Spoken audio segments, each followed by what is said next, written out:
안녕하세요. 오늘도 사연살롱을 찾아주셔서 감사합니다. 30대 싱글맘이에요.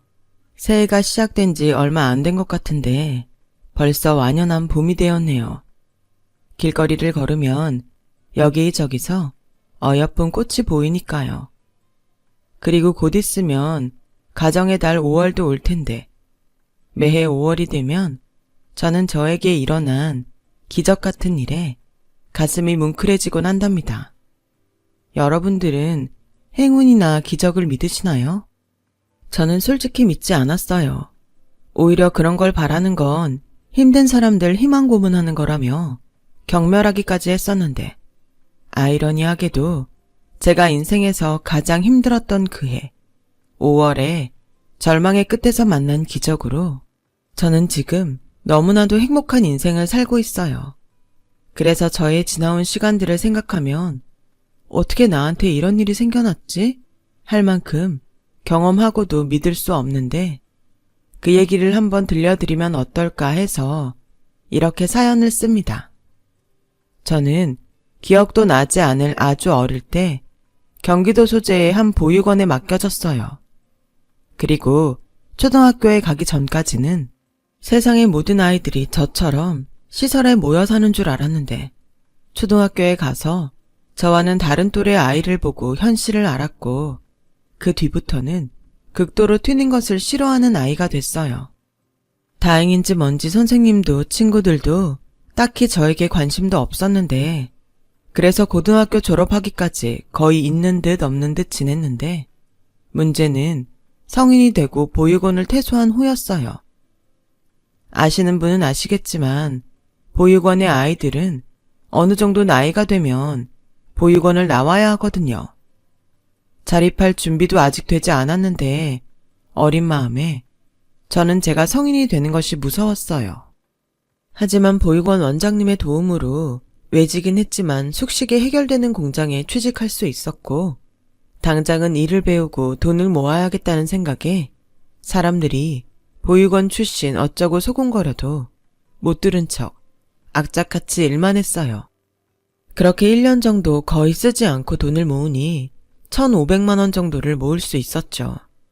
사장님은 제가 성실하다고 좋아해 주시며 월급도 올려주셨는데요. 저는 더욱 돈을 모아야 도시로 나갈 수 있다는 생각에 초심을 잃지 않으려고 노력했고 3년이 지난 후에는 나름 공장에서 인정받는 능숙한 작업자가 되었는데 그 즈음에 지금은 악연인 것을 알지만 그때는 운명이라 믿었던 첫사랑을 만나게 되었어요. 공장에서 저는 유일한 젊은 아가씨였어요. 그러다 무슨 이유인지 대학생이라는 남자가 이 일을 배우겠다며 출근하기 시작했고 비슷한 또래가 없는 환경 때문인지 그 남자와 저는 자연스레 가깝게 지내게 되었어요. 그러면서 서로의 사연을 알게 되었고 대학을 다니던 그 남자가 아버지의 사업 실패로 휴학을 하고 돈을 벌게 된 사연을 알게 되었죠. 물론 그 남자도 제가 보육원 출신이라는 걸 그때 알았어요. 둘은 각자의 이야기를 듣고 서로 힘들었겠다며 위로했고 그 뒤로는 작은 거라도 누가 먼저랄 것도 없이 챙겨주려 신경 쓰게 되었는데 그런 마음은 어느덧 이성의 마음으로 변했어요. 그리고 누구나 행복하고 싶은 크리스마스를 둘이 함께 보내자는 약속을 하면서 저희는 자연스럽게 사귀는 사이가 되었고 보육원을 나와 늘 외롭던 저는 남자친구가 생겼다는 사실만으로도 무척이나 행복했어요. 그렇게 남자친구와 공장에는 비밀로 2년 넘게 연애를 했고 남자친구가 먼저 저에게 조만간 작게라도 결혼식을 올리자고 청혼까지 했었는데 그때는 눈에 뭐가 단단히 씌었는지 남자친구와 하루라도 빨리 함께하고 싶어 그동안 모은 돈을 가지고 작은 방을 마련했어요. 그리고 그 순간이 영원하길 바랬던 저의 작은 소망은 남자친구와 함께 산 지 3개월이 조금 지나 제가 임신을 하면서 비참하게 산산조각 나고 말았는데요. 그때 당시 제 나이가 24살이었고 비록 준비한 임신이 아니라 당황은 했지만 결혼할 사이이니 괜찮다고 생각해서 기쁜 마음으로 임신 사실을 남자친구에게 알리려 하던 그때 공장에서 이상한 소리를 듣게 됐어요. 황당하게도 제 남자친구가 공장 사장님 딸과 결혼을 전제로 사귀고 있다는 말이었는데요. 아니, 결혼을 약속하고 함께 사는 여자는 전데 어디서 그런 소문이 났는지 너무 화가 났고 남자친구도 이 소문을 알까 했는데 그때 제 눈에 어쩐지 평소와 다르게 친한 모습인 남자친구와 사장님의 모습이 보였어요. 세상에, 도대체 언제부터 둘이 사귄 거야? 이놈의 지주배, 엄마한테 말도 안 하고 내가 얼마나 놀랐는지 알아? 죄송해요. 제가 먼저 말씀드려야 했는데 사실은 제 사정 다 아셔서 사장님이 좋아하지 않으실까봐 겁먹었어요. 아, 뭘 그런 걱정을 했어? 사업하는 집들은 원래 그렇게 망하고 다시 일어서고 그런 거야. 아버지 요즘도 많이 힘드시지? 나도 이 사업 자리 잡기 전까지는 힘들었어. 우리 윤화도 나 때문에 고생 많이 했는걸. 네, 들었어요. 윤화가 그래서 엄마 생각을 많이 하더라고요. 자기가 꼭 외교관 돼서 엄마한테 자랑스러운 딸이 돼야겠다고. 어머, 그게 또 자네한테는 그런 소리래? 평생 나한테는 표현 한 번을 하지 않더니 애인이 좋긴 좋구만. 아무튼 나는 신경 쓰지 말고 두 사람 잘해봐. 저 정말 윤아한테도 사장님한테도 잘하겠습니다. 실망시켜드리지 않을게요. 그래. 그리고 우리 둘만 있을 때는 사장님 말고 어머님이라 불러. 나도 우리 딸 덕에 든든한 아들이 생긴 기분이네. 저는 두 사람의 대화를 듣고 충격을 받지 않을 수 없었어요. 그리고 소름 끼치게 남자친구는 제가 아무것도 모를 거라고 생각했는지 저를 보고 윙크를 하며 살갑게 다가왔는데 그 모습을 보자 저는 더는 참을 수가 없었어요. 그래서 남자친구 면상에 두 줄이 선명한 임신 테스트기를 던졌고 그걸 본 남자친구의 얼굴은 순식간에 싸늘하게 굳어졌는데 자기도 많이 놀랐는지 자꾸만 저에게 다른 곳에 가서 이야기하자며 마구잡이로 끌고 가려고 했어요. 하지만 저는 더 이상 그 더러운 놈에게 휘둘리고 싶지 않았고 그래서 손을 뿌리쳤는데 한번 이성의 끈이 끊어지자 저도 모르게 소리를 고래고래 지르게 되었는데요. 결국 제 목소리 때문에 공장 사람들은 저희를 일제히 쳐다봤고 남자친구의 얼굴은 더욱 일그러지더군요. 가만 보니 공장 사람들 사이에 사장님도 저희를 보고 계셨어요.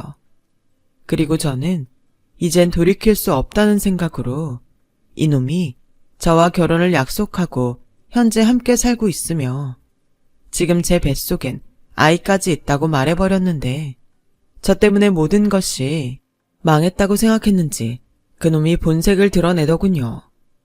순진한 줄 알았더니 어디서 보육원 출신 년이 남의 앞길을 막아. 순진해? 왜? 보육원 출신이라 내가 쉬워 보였니? 이 쓰레기만도 못한 새끼.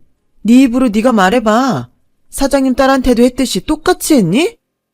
네가 지금 누구랑 비교를 해?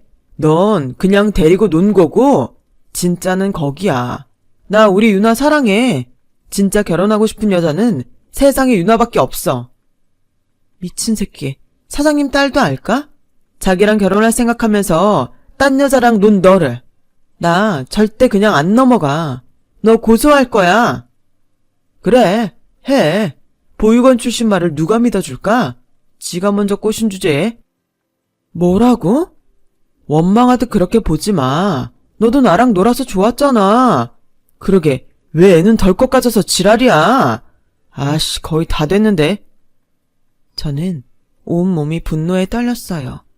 그리고 다리에 힘이 풀려 털썩 주저앉았는데 사장님이 굉장히 화난 얼굴로 다가와서는 저 대신 그놈의 정강이를 힘차게 차버리셨어요. 내가 늙긴 늙었나 보네. 사람 보는 눈이 예전 같지가 않아. 당장 내 공장에서 꺼져. 우리 딸 근처에 얼씬거리지 말고. 내 눈에 한 번만 더 띄면 그땐 각오하는 게 좋을 거야. 오늘부로 퇴사 처리하고 임금은 계산해서 이번 주 안으로 넣어줄 테니 당장 나가. 사장님은 그렇게 그놈을 내쫓았어요. 그리고 저에게 당분간은 집에 가지 말라고 하셨는데 아무래도 제가 해코지를 당하지 않을까 걱정이 되신 것 같아요. 그리고 절망 속에 빠져있던 저에게 사장님은 더욱 힘든 이야기를 꺼내셨는데 그 말을 듣는 순간 앞으로 어떻게 살아야 할지 막막해졌죠. 나는 말이야, 명희 씨 사장이기 전에 같은 여자로서 그리고 명희 씨 또래를 키우는 엄마로서 그 아이는 낳지 않았으면 좋겠어. 명희 씨도 그 아이도 불행할 거야. 여자 혼자 애 키운다는 게 얼마나 힘든 줄 알아? 아이 포기하고 계속 일하고 싶다면 우리 공장에 남아도 좋아. 원하면 내가 다른 곳도 소개할 수 있어. 하지만 그건 어디까지나 아이를 포기한 다음이야. 나도 체면이 있으니 임산부, 그것도 미혼모를 소개할 수는 없으니까. 그러니 생각 잘하고 얘기해줘. 고맙습니다. 그리고 죄송해요. 무슨 그런 말을 해. 내가 고맙지. 명희 씨 덕에 그놈이 어떤 놈인지 알게 됐으니. 처음부터 내가 그놈을 채용하지 않았더라면 이런 일도 없었을 텐데. 명희 씨, 내가 미안해. 아, 진짜 이 일을 어쩌면 좋니? 저는 저보다 더 속상해하는 사장님에게 연신 괜찮다고 했어요. 하지만 제 속은 전혀 괜찮지 않았어요. 결혼도 물 건너간 마당에 그놈의 아이를 낳아야 하나 고민에 빠질 수밖에 없었어요. 저도 간사한지 아이 아빠가 그런 쓰레기인데 제 미래와 바꿔가며 이 아이를 낳고 싶지 않았고, 그래서 중절 수술을 생각하고 산부인과에 갔는데 병원에서 저와 같은 예비 엄마들을 보니 저는 차마 수술하고 싶다는 말을 하지 못했어요. 부모로부터 버림받는 것이 어떤 건지 너무나 잘 아는 저였으니까요. 그리고 그 순간부터는 이 아이는 아이 아빠랑 상관없이 제 아이라는 생각을 하게 되었어요. 이 아이는 저와는 다르게 행복했으면 좋겠다는 마음이 강해져선 저는 결국 공장을 떠나게 되었어요. 제 결정에 사장님은 아무 말도 하지 않는 대신 제가 살던 집을 대신 정리해 주셨고 퇴직금을 비롯한 보너스까지 넣어주시며 어디서든 잘 살고 힘들면 집으로 찾아오라고 하셨는데 저는 마음만 감사히 받겠다고 했어요.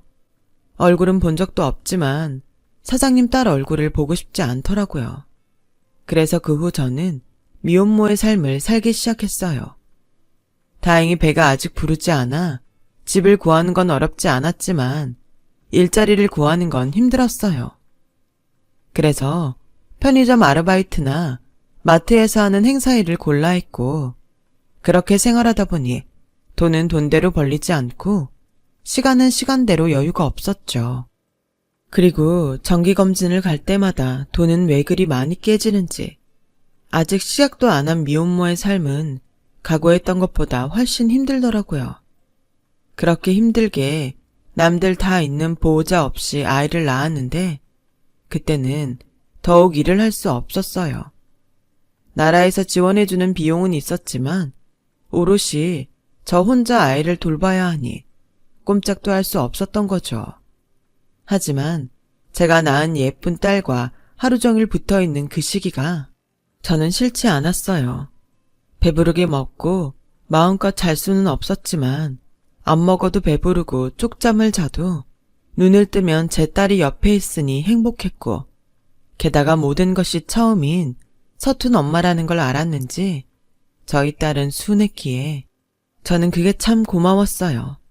그래서 그동안 벌어놓은 걸로 생활하며 1년을 버텼고, 이 아이가 세상에 있는 한 저는 뭐든지 하겠다고 다짐을 했는데 그러기 위해서는 역시 제가 돈을 많이 벌어야 했어요.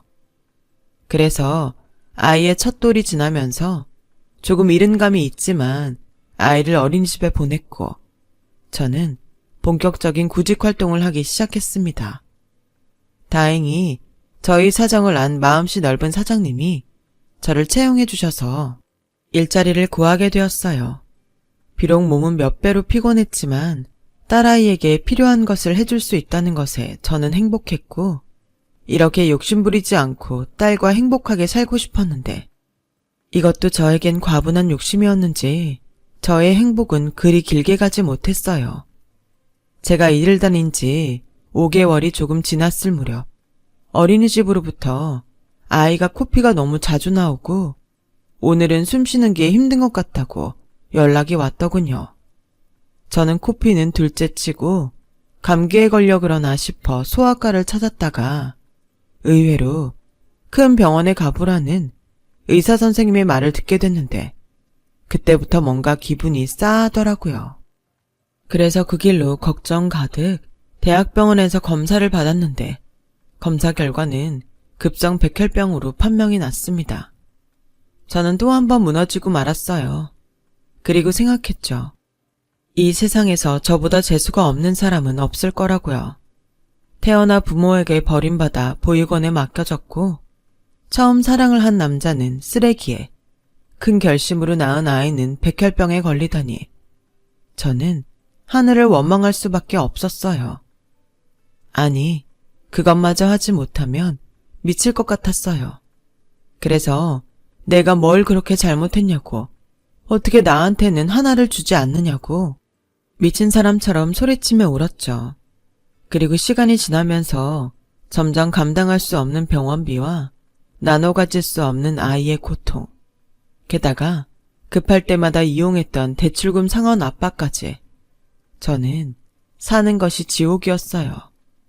거기에 설상가상으로 그나마 사정을 봐주던 사장님이 더는 어렵겠다며 저에게 회사를 그만두라고 하셨는데 근무일이 1년이 안 돼 퇴직금도 나오지 않더라고요.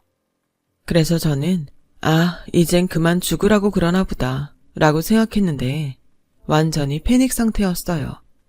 딸아이는 골수이식을 기다리며 긴 치료에 들어갔어요. 그때 저는 돈이 없어 딸아이의 이식을 기다릴 수조차 없었죠.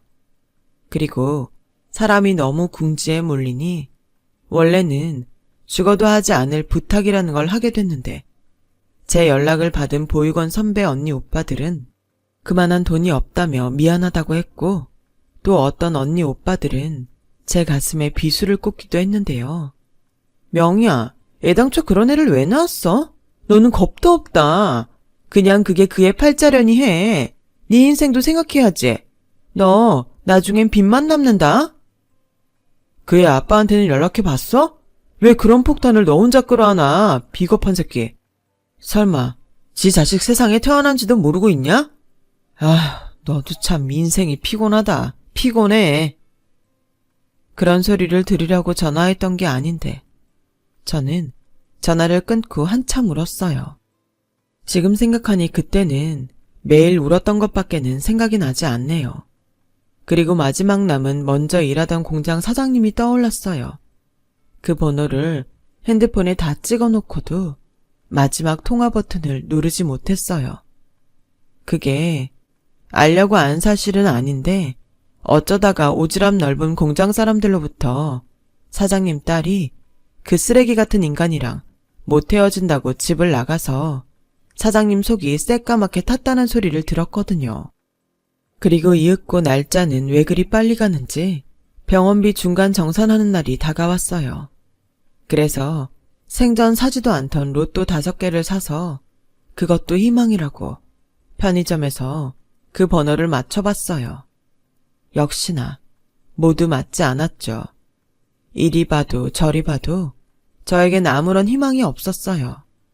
하필이면 그때가 5월 초라서 사람들은 어린이날이다, 어버이날이다 들떠있는 것 같더라고요. 모두들 나만 빼고 행복한 것 같아 또 한껏 서럽고 분해 혼자 깡소주를 마셨어요. 그때 옹기종기 모여있는 아줌마들의 대화소리를 듣게 됐는데요.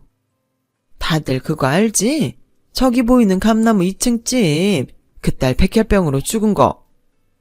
그럼 우리 동네에서 그거 모르는 사람 있어? 저 큰 집에서 여자 둘만 살았는데 딸 죽고 그 엄마 혼자 남았다고 우리가 딱하다 했잖아. 그래, 근데 그 딸이 결혼할 남자가 있었대. 그건 몰랐지? 어머머, 그래? 그 남자도 불쌍하다. 아니, 결혼 전에 그렇게 돼서 다행인가? 저 집 여자 돈 많잖아. 그게 식 올리기 전에 혼인신고부터 해서 법적으로는 사위랑 장모래.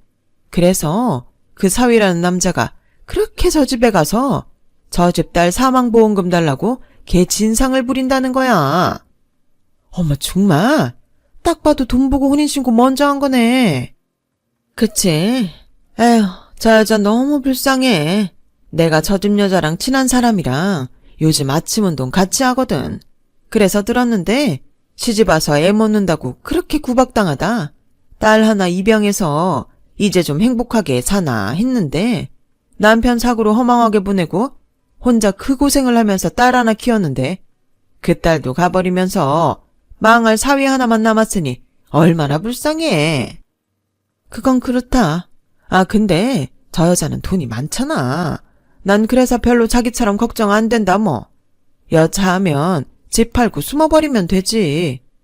하긴 그것도 그래. 저는 그 집이 부자라는 것과 그 집에 그 여자 혼자 있다는 말에 뭐에 홀린 듯 그 아줌마들이 이야기하는 감나무 2층 집을 갔고 새벽 1시가 되어갈 즈음 정말로 어떤 남자가 술에 잔뜩 취해서 그 2층 집 초인종을 누르는 걸 봤는데요. 문 열어. 아니 내가 엄연히 남편인데 와이프 보험금을 왜 못 받아?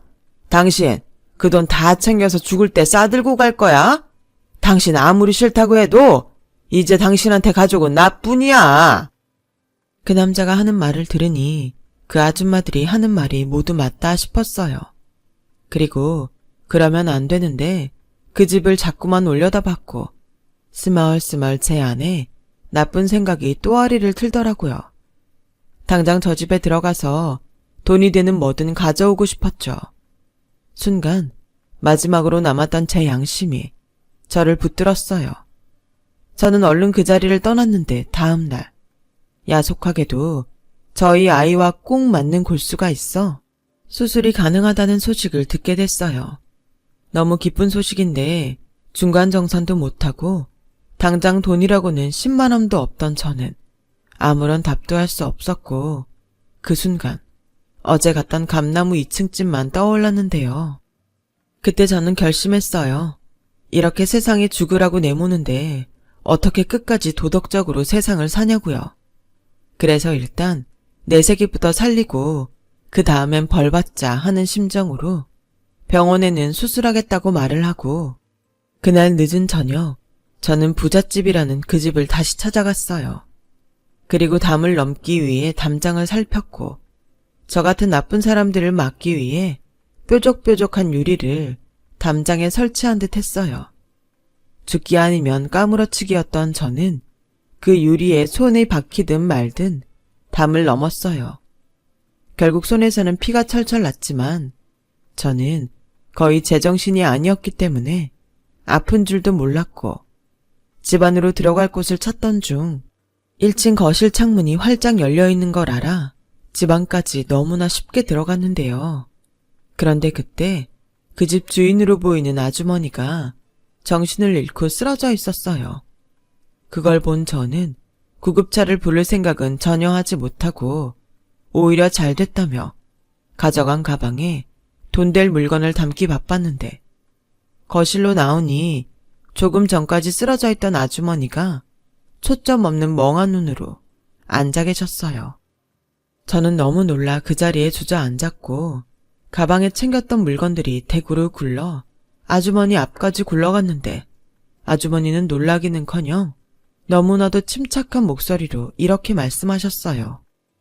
앞길이 창창한 아가씨가 뭐가 아쉬워서 이런 도둑질을 해? 사는 게 힘들어? 죄송합니다. 정말 죄송합니다. 그 방엔 그리 돈 될 물건이 없어. 죽은 내 딸 방이거든. 생전 뭐 갖고 싶다고 말을 안 하는 애라 변변한 것이 없었을 거야. 그러지 말고 저기 안쪽에 문 하나 보이지? 거기 가서 찾아봐. 거긴 내 방이라 그래도 돈 될 물건이 좀 있을 거야. 처음이에요. 믿어주세요. 이러면 안 되는 걸 아는데 아이가 아파서 수술비 때문에 제가 하지 말아야 할 짓을 했습니다. 정말 죄송합니다. 뭐라고? 수술비? 아이가 많이 아픈가? 백혈병이라 골수 이식 수술을 해야 해요. 뭐? 백혈병? 이식받을 골수는 찾았고? 네. 근데 돈이 없어서 이미 대출도 모두 받아서 정말 돈 나올 구석이 없었거든요. 그래서 그만. 정말 죄송합니다. 저 이거 다 두고 갈게요. 제발 신고만 하지 말아주세요. 저희 애한테는 저밖에 없어서 제가 없으면 아무도 없어요. 아니, 그렇게 절박한 사람이 그냥 가긴 어딜 가. 여기 꼼짝하지 말고 기다려. 그렇게 아주머니는 조금 전 초점 없는 모습과는 다르게 자리에서 일어나 제 가방을 들고 아까 말한 방으로 들어가셨고 정말로 물건을 가방에 한가득 담아오셨는데 글쎄 도둑질하러 온 저에게 당신의 카드까지 내어주셨어요. 이거 가져가서 병원비네. 우리 집에 나쁜 놈이 자주 와서 현금이라고는 하나도 없어. 아닙니다. 제가 어떻게 그래요. 도둑질하러 온 사람 입에서 나올 소린 아닌 것 같은데 애가 몇 살이야? 2살이요. 아, 그 어린 게. 애기 엄마 그동안 힘들었지? 아까 그 애한테는 애기 엄마 없으면 아무도 없다며. 혼자서 얼마나 힘들었어. 애기 아빠는 어쩌다 없는 거야? 죽었어? 아니, 임신하고 보니까 나쁜 놈이었어요. 결혼할 마음도 없으면서 결혼하자고. 이런 썩을 놈의 새끼? 지혜를 가진 여자를 버려? 저는 난생 처음 제 편을 들어주는 아주머니의 말에 울컥 눈물이 날 것 같았지만 애써 참았어요. 그러자 아주머니는 그런 저를 자신의 품에 꼭 안아주시며 그런 결정 아무나 할 수 없어. 정말 대견하다. 너무 대견해. 라고 하셨는데 그 뒤에는 결국 울음을 참지 못하게 돼버렸고 그 품에서 한참을 울었어요. 아주머니는 연신 괜찮다며 제 등을 쓸어주셨고 그 품이 얼마나 따뜻했는지 몰라요. 그리고 이런 분에게 나쁜 짓을 하려 했다니 돌이킬 수 없는 후회만 밀려와 죄송하다고 그냥 가겠다고 말을 했는데 아주머니가 오히려 그런 저를 붙들며 카드를 가져가라고 하셨는데요. 애 병원비는 어쩌려고. 그러지 말고 이거 다 가져가. 그리고 카드 비밀번호 알려줄 테니 필요하면 돈 꺼내 쓰고. 아니에요. 제가 어떻게 그래요. 어떻게 그러긴? 자네, 내일이 어린이날인 건 아나? 나도 몰랐는데 아까 보니까 뉴스에서 그러더라고. 그러니 내가 주는 선물이라고 생각해. 애기 엄마한테 주는 게 아니고 그 애기한테 주는 거야. 이식받을 골수가 있는데 뭘 망설여? 내 딸은 그 이식받을 골수가 없어서 세상을 떠났어. 세상에 사람 목숨만큼 귀한 건 없는 거야. 하물며 새끼 목숨인데 얼마나 귀해. 저는 그 말을 듣고 부들부들 떨리는 손으로 아주머니의 카드를 받았어요. 그리고 무슨 일을 해서든 돈은 꼭 갚겠다고 말씀드렸는데 그때 희미하게 미소 짓던 아주머니의 얼굴이 내내 기억 속에서 떠나지 않았어요. 그리고 그 돈으로 저희 딸은 무사히 수술을 받았고 감사하게도 기적처럼 살게 되어 점차 건강한 모습으로 돌아왔는데요. 얼마간의 시간이 더 지나고부터는 어린이집에도 갈 수 있게 되었어요. 그 후 저는 받은 은혜를 갚겠다는 마음으로 다시 일을 하기 시작했고 다행히 그 카드가 체크카드라 그 카드로 조금씩 돈을 넣으며 틈틈이 집 앞에 떡과 과일 같은 간식도 놓고 오고 했어요. 한 번은 딸아이와 떡볶이를 사들고 그 집 앞을 가니 그날은 작정이나 한 듯 아주머니가 밖에 나와 계시더라고요. 오늘은 다행히 왔네. 설마 저 기다리셨어요? 어제도 기다렸지. 이렇게 사람을 먹는 걸로 꼬셔놓는데 어떻게 안 기다려? 아, 그러셨구나. 죄송해요. 죄송하긴 뭘. 이 애가 그때 말한 그 앤가? 아우, 이뻐라. 어떻게 요렇게 작은 애가 걸어다니지? 그나저나 오늘은 뭘 사왔어? 떡볶이요. 사실 이런 건 안 좋아하실 것 같아서 두지 말까 했는데. 무슨 소리야.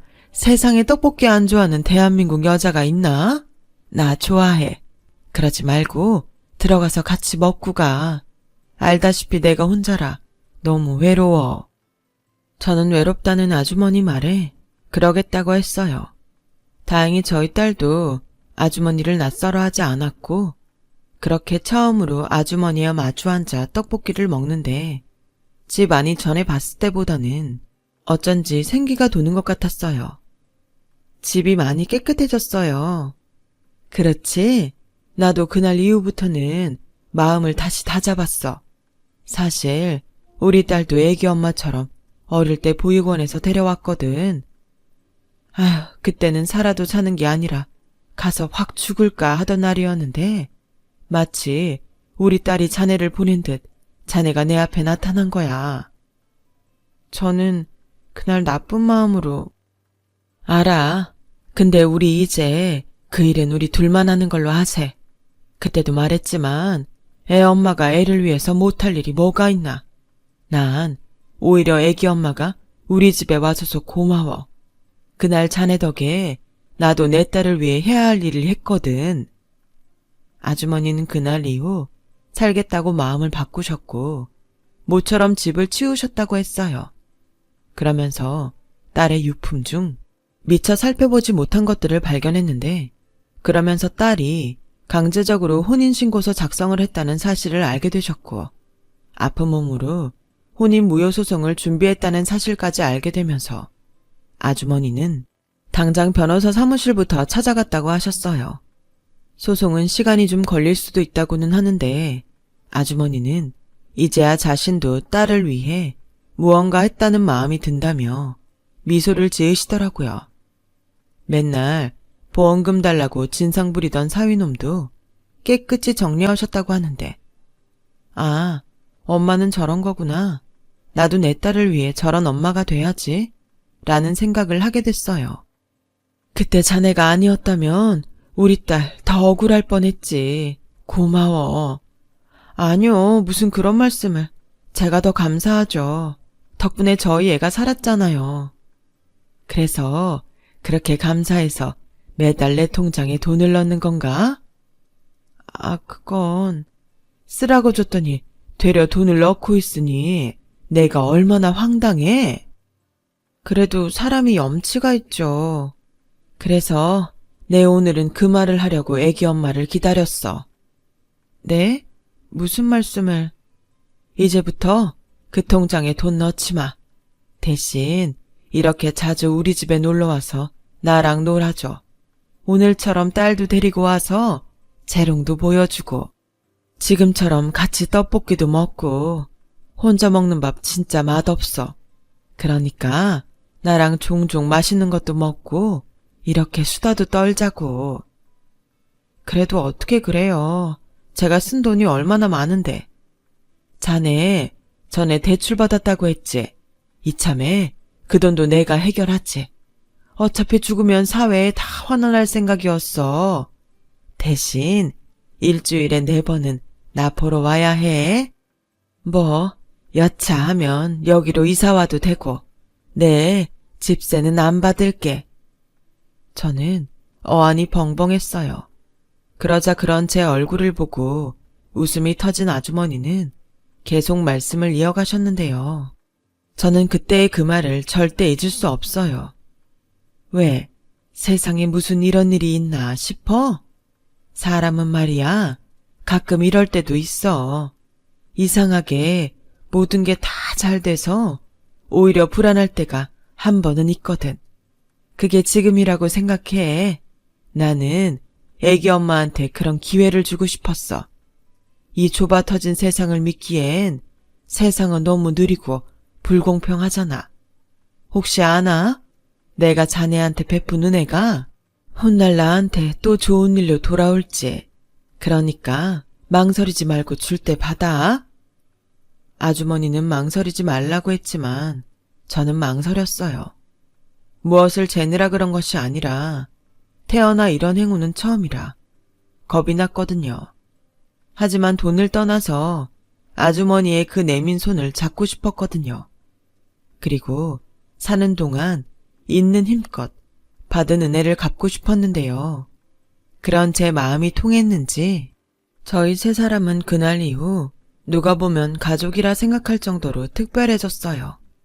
그렇게 저희 세 사람은 사계절을 함께 보냈고 처음엔 이모라고 부르던 호칭은 아주머니의 바람으로 엄마라고 부르게 되었는데 저희가 너무 가깝게 지냈을까요?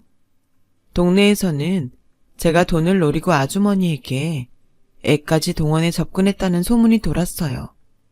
그리고 그 소리를 어디서 들었는지 제 평생 다신 엮이고 싶지 않은 그놈이 아주머니 집 근처를 서성였고 뻔뻔하게 그 입을 놀렸는데요. 잘 지냈어? 우리 애가 벌써 그만큼 컸나? 닥쳐. 이 애는 내 애고 너랑은 아무 상관이 없어. 그리고 여긴 왜 온 거야? 세상이 참 좁아. 그치? 왜 왔긴? 내 인생 망친값 받으러 왔지. 무슨 소리야. 결국 사장님 딸 껴와서 같이 도망갔다며. 도망? 그래 갔지. 근데 그년이 날 납치범으로 신고를 했어. 이게 다 너 때문이야. 네가 그때 임신했다고 짓거리지만 않았어도 그 공장, 그 재산 다 내 거였다고. 웃기고 있네. 넌 세상이 그렇게 쉽니? 나야말로 너한테 잘못 꼬여서 산전수전 다 겪었어. 근데 뭐? 무슨 값을 받아? 원래 넌 고아잖아. 원래 고아들 사는 게 다 그렇지 않아? 그걸 왜 나 때문이라고 하는데? 원망하고 싶으면 얼굴도 모르는 니네 부모를 원망해. 원래 자식은 부모를 닮는다는데 너도 설마 니 딸 고아 만들 건 아니지? 뭐라고? 너 뚫린 입이라고 말 다 했어? 자, 우리 좋게 생각하자. 듣자 하니 너 여기서 돈 좀 꽤 받은 것 같던데. 좋게 말할 때 우리 그 돈 나누자. 애도 같이 만들었는데 돈도 같이 나눠야지. 그럼 뭐 내가 아빠 노릇은 가끔 할게. 너도 솔직히 애 아빠 필요하잖아. 저는 그놈의 말에 잊고 있던 분노가 다시 일었어요. 그리고 애가 보고 있다는 것도 잊은 채 그놈 얼굴에 손을 올리려 했는데 바로 그때 뒤에서 물벼락이 그놈을 덮쳤고 그놈이 놀라 뒤를 돌아보니 그놈 뒤에는 저보다 더 화가 난 아주머니, 아니 엄마가 비어있는 양동이를 들고 씩씩거리며 서 계셨어요. 그리고 얼마나 화가 나셨는지 단번에 그놈의 멱살을 잡으셨는데 그때는 도리어 그놈보다 엄마가 큰일을 낼까 걱정이 되더라고요. 너구나. 내 딸 눈에 피눈물 나게 만든 놈이. 이거 놓으세요. 아줌마 딸이 누군데요? 누구긴? 옆에서 봐놓고도 모르냐? 아줌마, 얘는 아줌마 재산 노리고 접근한 고아예요. 무슨 이런 애를 딸이라고?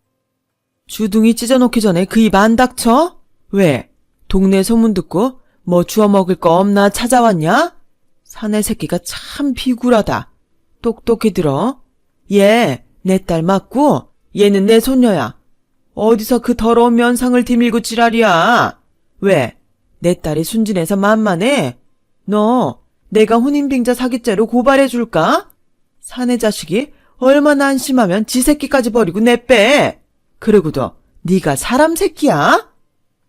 아니, 이 아줌마가 미쳤나? 그놈은 순간 꼭지가 돌아 엄마를 위협하려 들었고 저는 거의 반사적으로 있는 힘껏 그놈을 발로 차버렸는데 그게 급소였는지 그놈이 그 자리에서 그대로 꼬꾸라졌어요.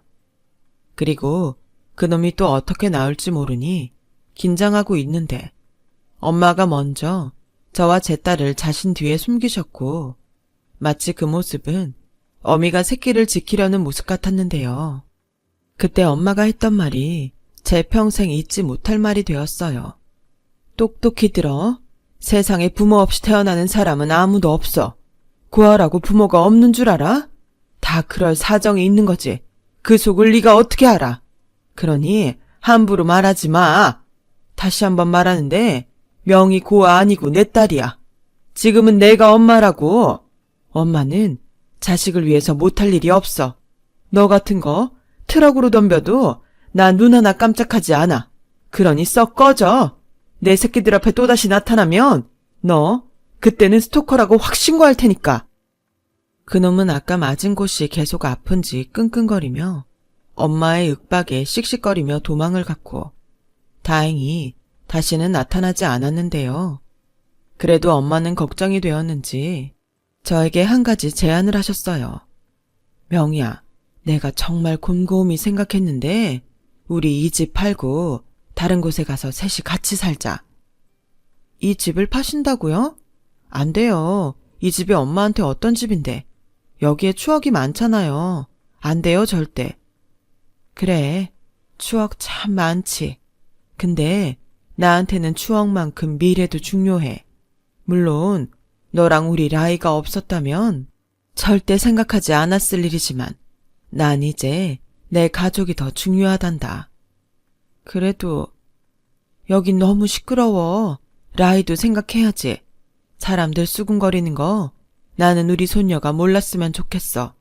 그러니까 우리 원래부터 셋이 가족이었던 것처럼 그냥 아무도 모르는 곳에 가서 살자. 그래, 나는 전부터 꽃집이 하고 싶었어.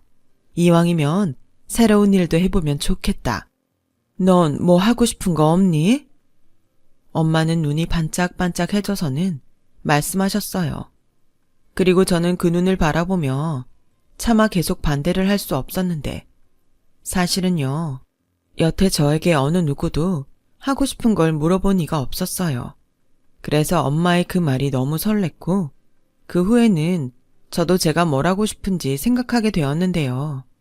5년이 지난 지금 엄마는 예쁜 꽃을, 저는 마시는 커피를, 바다가 보이는 작은 꽃집 겸 카페를 하고 있답니다. 그리고 저희 딸은 올해 초등학생이 되었는데요. 이곳 사람들은 저희를 3대 모녀집이라고 불러요. 모두들 저희를 진짜 가족으로 알고 있거든요. 다행히 저희 딸은 엄마와 할머니 덕에 그늘이라고는 찾아볼 수 없을 정도로 밝고 예쁘게 자랐고 말도 어찌나 잘하는지. 학교 다녀오면 쫑알거리기 바쁜데 가끔 저는 그 말이 너무 과해 그만하라고 핀잔이라도 줄 때면 항상 딸아이가 자신의 1번이라는 엄마는 세상에서 가장 무서운 도끼 눈을 뜨시고는 저에게 아니, 이렇게 옷구슬이 굴러가는 소리에 누가 뭐라고 해. 라이야, 더 해봐. 할머니는 우리 라이 이야기 듣는 게 세상에서 제일 재밌어. 라고 하시는데 오죽하면 동네에서도 저희 엄마를 손녀만 아는 바보라고 부르세요. 그 정도로 손녀 사랑이 각별하신데 저는 그런 두 사람을 볼 때면 엄마가 기꺼이 보여줬던 5월 어린이날 기적이 떠올라 새삼 저 두 사람이 너무나도 감사하기만 합니다. 그리고 그 감사한 마음을 언젠가는 엄마에게 꼭 전하고 싶은데요. 제가 절대 하지 말아야 할 결정을 해야 했던 그때 엄마를 만난 건 엄마에겐 어떤 의미였는지 모르지만 저에겐 그 자체가 기적이었음을 꼭 말하고 싶네요. 지금까지 저의 기적 같은 이야기를 들어주셔서 고맙습니다. 항상 건강하시고 행복하시길 진심으로 바라겠습니다. 여러분, 사연 댓글에 응원과 현명한 조언 부탁드려요. 좋아요와 구독은 저에게 큰 힘이 됩니다. 오늘도 좋은 일 가득하세요.